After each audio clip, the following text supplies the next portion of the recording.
जय श्री कृष्ण चैतन्य प्रभु नित्यानंद श्री अद्वैत गदाधार श्रीवासादि गौर भक्त वृंदा। हरे कृष्णा कृष्ण कृष्ण हरे हरे, हरे Ram Ram Ram Hare Hare. Hare Krishna and welcome back. Thank you for joining. Today we are discussing verse number 29 of chapter number 2 from Srimad Bhagavad Gita. And in the previous verse, Krishna is talking about that all the created beings are unmanifest in the beginning, and they manifest in the interim state, and they again unmanifest and when they are annihilated. So Krishna is telling Arjuna what is the need for lamentation. So as we see in this picture, before this child is growing, there is in unmanifest state, is not seen. And when the person dies, at the end also there is unmanifest state. So in the middle or interim, we see there is a manifestation. So this cycle keeps on going, and therefore Krishna is telling Arjuna that do not lament for something that is unavoidable. In the cycle of birth and death, this unmanifestation and then manifestation and then again unmanifestation, this keeps on repeating, and this keeps on going eternally until somebody is liberated. So then one must tolerate this and perform their duty, keep performing their duty. And in the penultimate verse, verse number 29, about the description of soul. So this is the penultimate verse, and the last verse is verse number 30, where Krishna will be terminating all the discussion about the science of soul. So from verse 11 to 30, Krishna talks about the knowledge about the soul.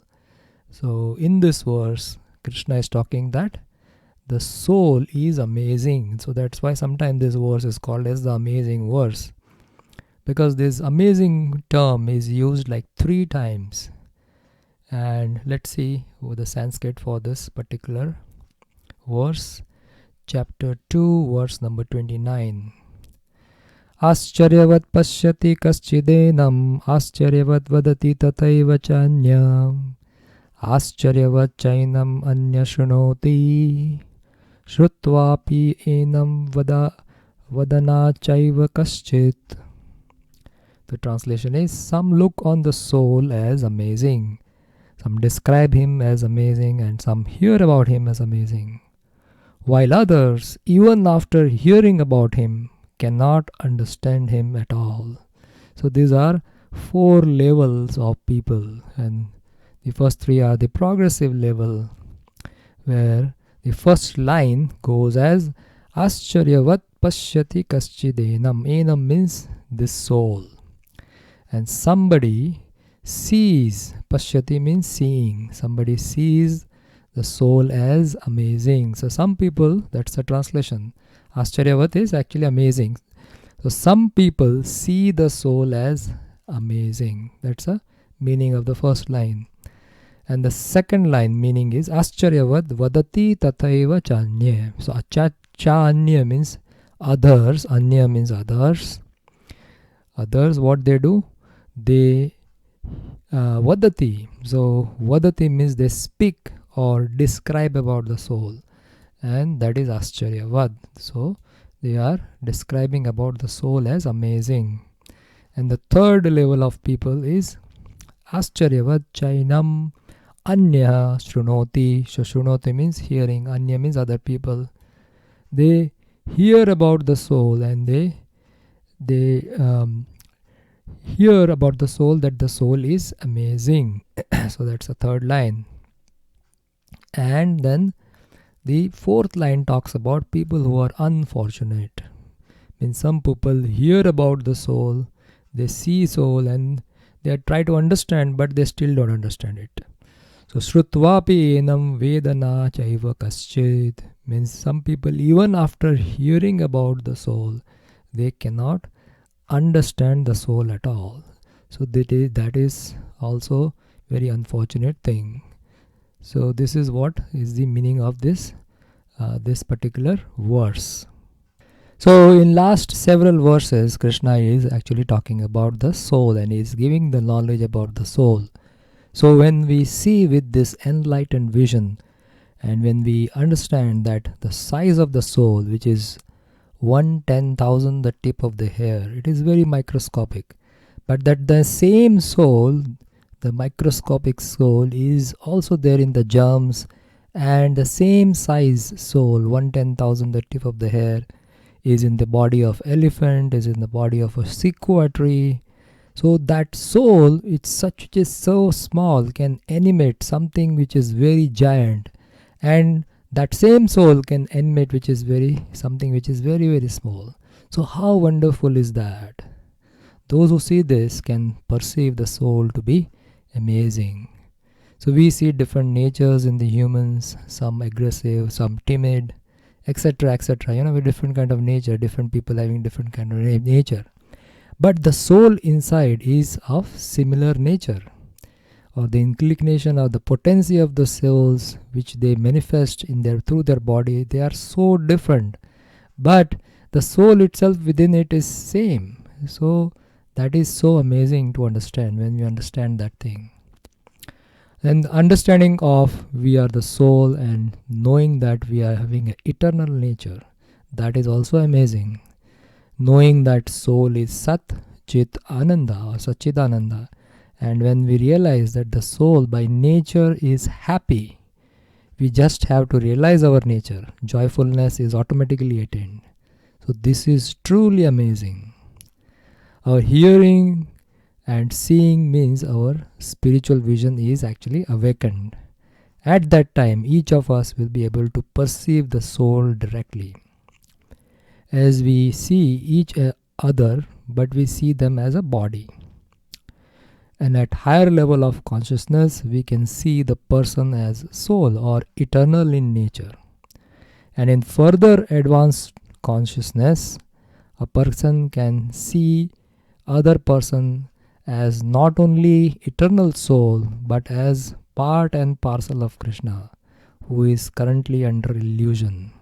And such a soul who has not completely forgotten, who has actually completely forgotten his relation with Krishna, and such a person has a perversion, and his mind has become, very, covered with such a degree of perversion that the person has become terrorist and is now killing hundreds and thousands of people. How this can happen? So this kind of things which we see around us, that is amazing. Now some people, when they understand, and then they speak about the soul. So the perception of the soul may be theoretical in the beginning, and then they speak about it, then they gradually realize about the soul. So that is actually very amazing. And some other people, they hear about the soul and they come to know that, what the soul is, the eternal nature about the soul, and they never knew about this, or they have never heard about these things in the earlier. So now they have come to an understanding that I am eternal, and I thought I am otherwise, I'm going to die. But now, after knowing that I am eternal, and I am full of knowledge and bliss. So this is amazing understanding about that soul.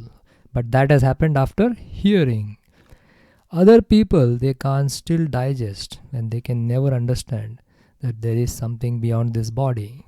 So normally, the people have the conception that I am my body. So they are so consumed in the bodily thoughts.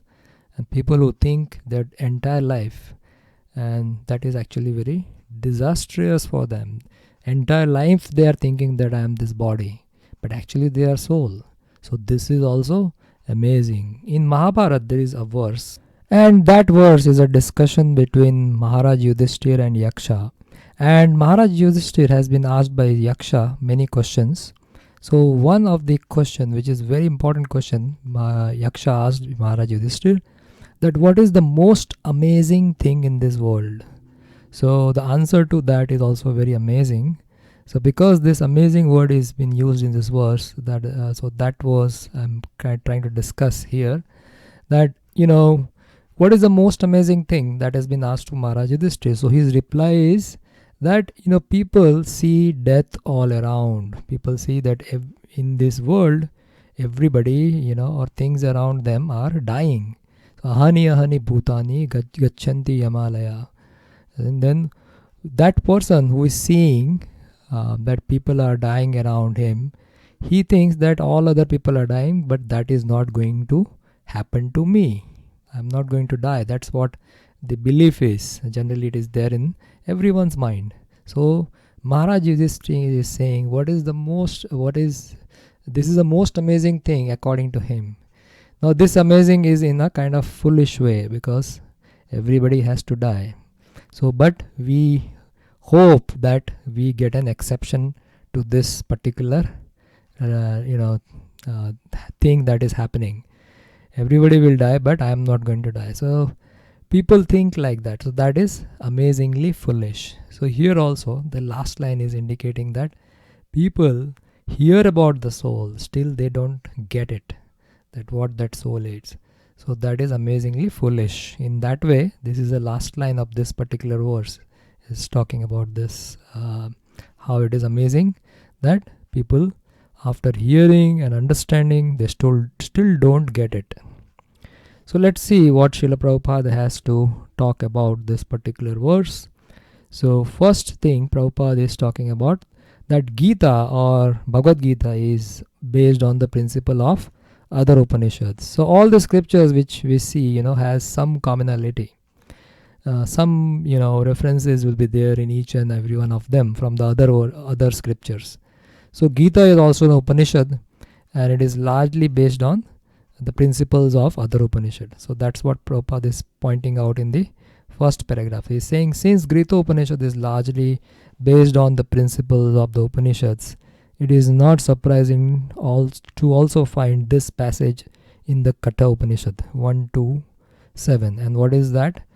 It is said, Savana api bahubir yo na labhyeha shanvanto pi bahavo yam na viduhu ascharya kushalo sya labdha ascharya janata kusalanu sistaha. So what it means is the size of the soul is same in different bodies, but the body size is different, but the size of the soul is same. So the fact is the atomic soul is within the body of a gigantic animal, in the body of a gigantic banyan tree, and also in the microbic germs, millions and billions of which occupy only an inch of space, is certainly very amazing. So that's the thing, that you see microbes, or you see an elephant, or you see a banyan tree, or you see human beings of different sizes, but the size of the soul is 1/10,000 the tip of the hair, and that thing is very amazing.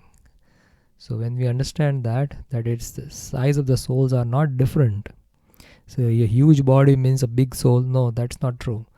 Even within the elephant, the size of the soul is 1/10,000 the tip of the hair. Now, who cannot understand about the soul? So Prabhupada is giving us the idea that when person will not be able to understand about the soul. So men with poor fund of knowledge and men who are not austere cannot understand the wonders of the individual's atomic spark of spirit, even though it is explained by the greatest authority of knowledge. So when our tendency is to enjoy in this material world, so that's the time, we are always engaging in, we are not austere about the things, but we are engaging in sense gratification. So when we engage in sense gratification, we cannot focus our mind of getting this knowledge or studying this knowledge with sincerity. So who imparted lessons even to Brahma, the first living being in the universe. So even Lord Brahma was instructed by the Supreme Lord. So the source of all this knowledge is only one, the Supreme Lord, and he gives the knowledge, the same knowledge he gives to Brahma, and then he gives to all the demigods, and then to all the living entities in form of Bhagavad Gita. But people who are not austere, who wanted to enjoy and who wants to enjoy in this material world, they will not be able to understand this message. Why they cannot understand? Owing to a gross material conception of things, Most men in this age cannot imagine how such a small particle can become both so great and so small. So they cannot understand that, how a small soul, can manifest itself within a bacteria as well as in the elephant, which is so big, or a banyan tree, which is so big. So men look at the proper soul as wonderful either by constitution or by description. So they have to look through the Shastra to understand that. Illusioned by the material energy, people are so engrossed in subject matter of sense gratification. So this is what discussed earlier.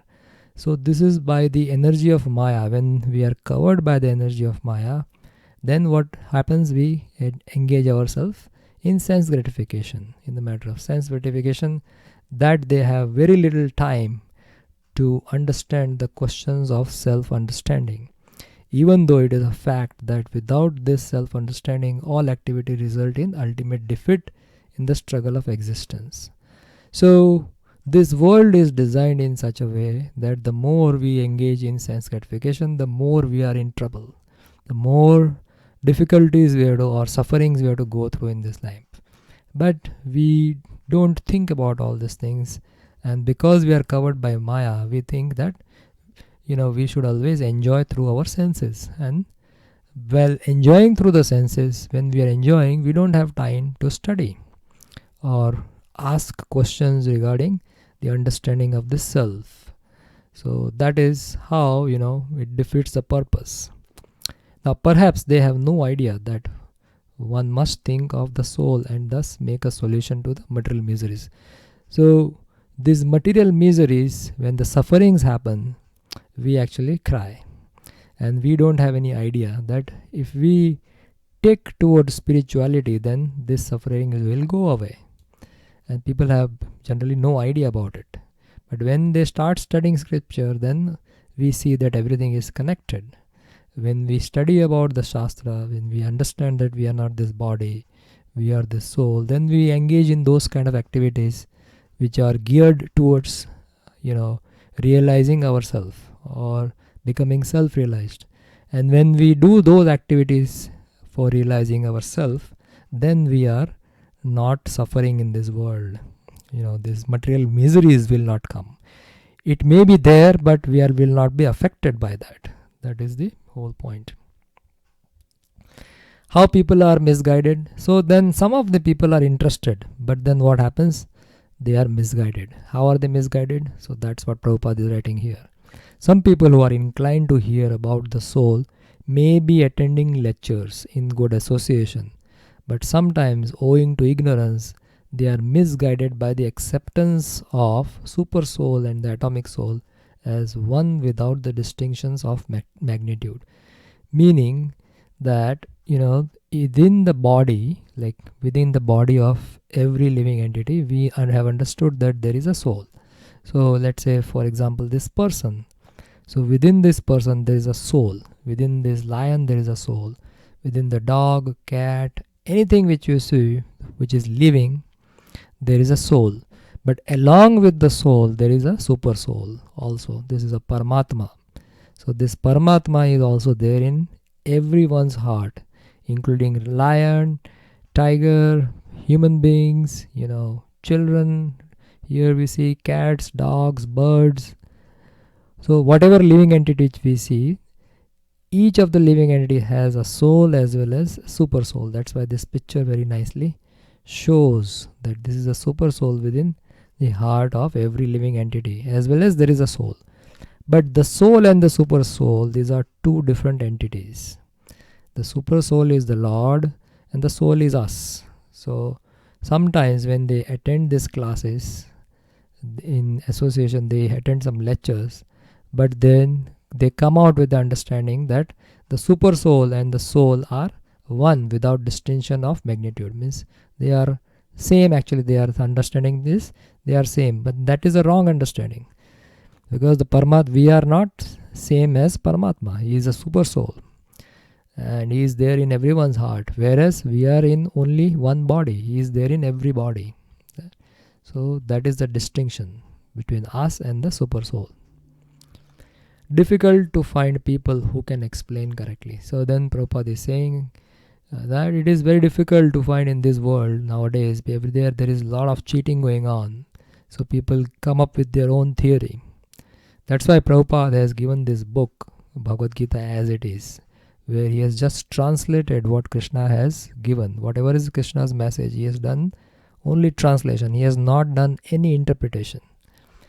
So when we interpret, the message of Krishna is lost. So that's what Prabhupada is saying. Difficult to find people who can explain correctly. It is very difficult to find a person who perfectly understands the position of the super soul, the atomic soul, their respective functions. So they need to understand what is the purpose of super soul, what is the purpose of atomic soul, and what is their, both of them have different functions actually, and the relationship of both of them, and all the other major and minor details. So these things very few people understand themselves, and if they understand correctly, then they can explain correctly. But if they don't have understanding, proper understanding, they will give wrong understanding to people.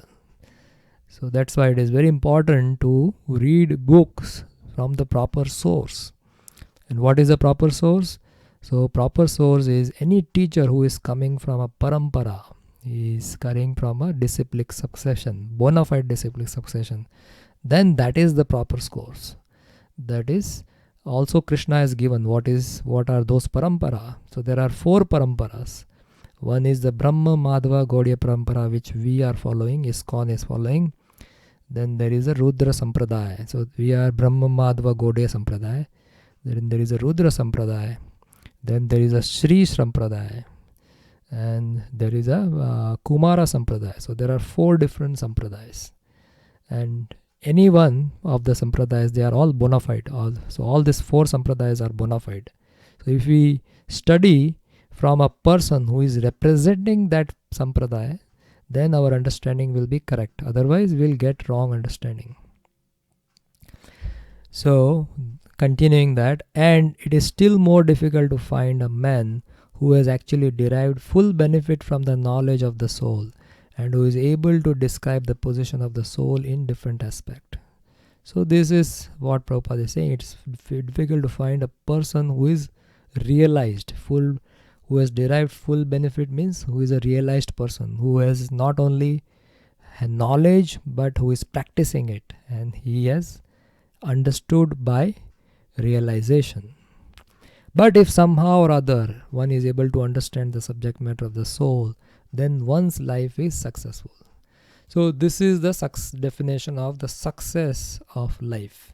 That when we understand the message of Gita and when we understand the message of all the scriptures from bona fide teacher, and we have applied that in our life, then our life can be successful. Otherwise, the life is a failure.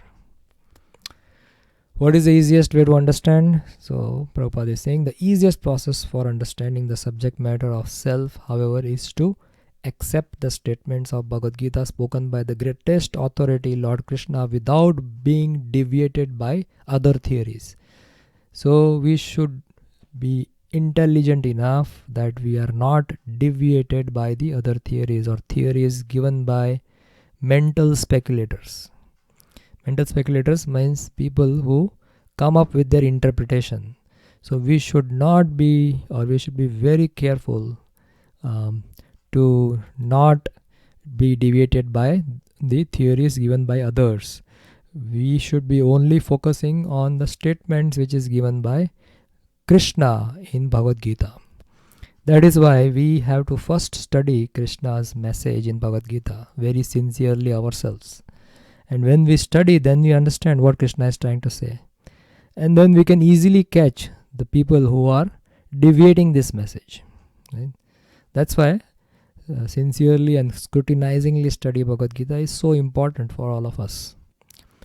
But it also requires a great deal of penance and sacrifice.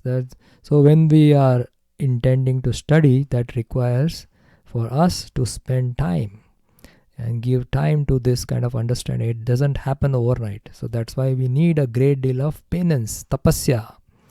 Tapasya is required of taking time to study and trying to understand. And sacrifice means sacrifice of time, means you have to spend time on that. So either in this life or in the previous ones before one is able to accept Krishna as the personality of Godhead.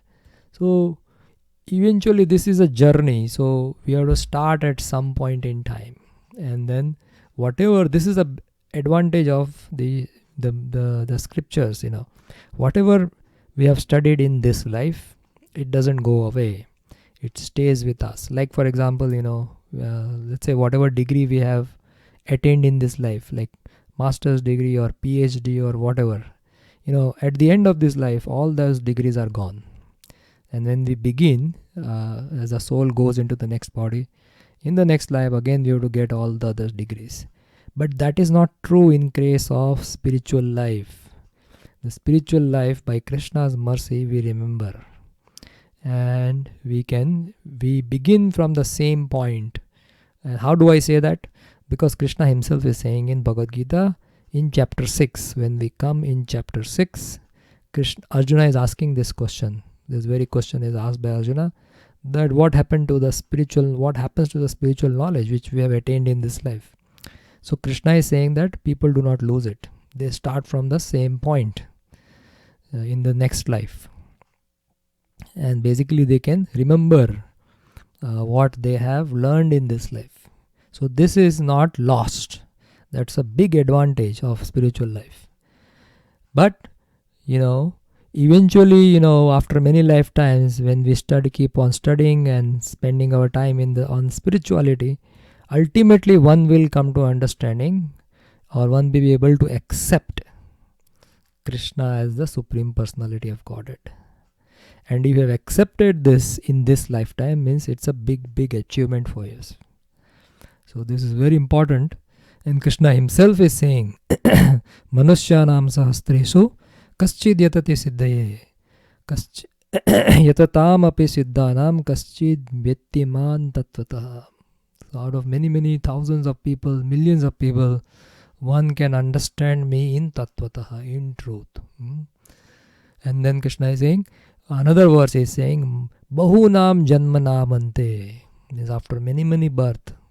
Bahunam janmanamante jnanavan, somebody who is jnani, mam prapadyate. So that jnani actually surrenders unto Krishna. Jnanavan mam prapadyate. And then he is saying, Vasudeva sarvamiti. And then what is the understanding of that jnani? That Vasudeva or Krishna is sarvamiti. He is the topmost. He is the Supreme Personality of Godhead. Sa Mahatma Sudurlabha. So that kind of Mahatma is very rare. That is the definition of Mahatma. So Mahatma means somebody who understands that Lord Krishna is the Supreme Personality of Godhead. So this is what Prabhupada is saying, that either we have to go through this penance and sacrifice, and then finally one will accept that Lord Krishna is the Supreme Personality of Godhead. And then how this can be easily achieved? That can be easily achieved by the last line, which is the punch line. Krishna says, however, be known such by the causeless mercy of the pure devotee and no other way. And so Krishna is saying, Prabhupada is saying that Krishna can be known, however, very easily if we get a mercy of a pure devotee, and by no other ways. So if we get a mercy of a devotee, then we can easily understand Krishna. So this knowledge actually becomes easier when we get a mercy of a devotee who is very pure, who is very self-realized. Now the Acharyas have explained this verse Ascharyavat in multiple different ways. So we'll quickly go over it. And the Acharyas are saying that this look means we are pashyati, means we are seeing, can be categorized into three different ways. So first one is the some look on the soul as amazing. So here the looking is amazing. So some look on the soul, they are looking at the soul and they are saying that the soul is amazing. So this looking itself is amazing. Then the next is some people who are amazing look at the soul. So here people are amazing who are actually looking at the soul, and some look on the soul, which is amazing. So here the soul is amazing. So this is the way the look can be categorized into three different ways. So similarly here, so some hear about the soul is amazing. So here hearing is amazing. So some people who are amazing hear about the soul. So here people are amazing who are hearing about the soul. And then finally some hear about the soul, which is amazing. So now this focus is on the soul. So soul is amazing. So based on these words, they are playing around with this subject, predicate, and the object. So this is how the acharyas are saying. Then the third thing is about the describe. So some describe the soul as amazing. So here describing the soul is amazing. Some people who are amazing, actually they describe about the soul. It is describing the soul is not that easy. It's so small in size, and the characteristic of the soul and all these things. So those people who are actually describing, they are also amazing. And then the final thing is some people who describe the soul, which is amazing. So here the soul is amazing, but they are describing of the soul as amazing. So everything about the soul is amazing. So with this we'll stop here, and actually if you want to read the whole purport point wise, then it is given in this particular presentation where all the points have been covered. So you can read whenever you get time. So we'll stop here and continue with the last verse talking about the soul in the next session. Thank you so much. Srila Prabhupada ki jai. Srimad Bhagavad Gita ki jai. Gaur Premanande Hari Bol.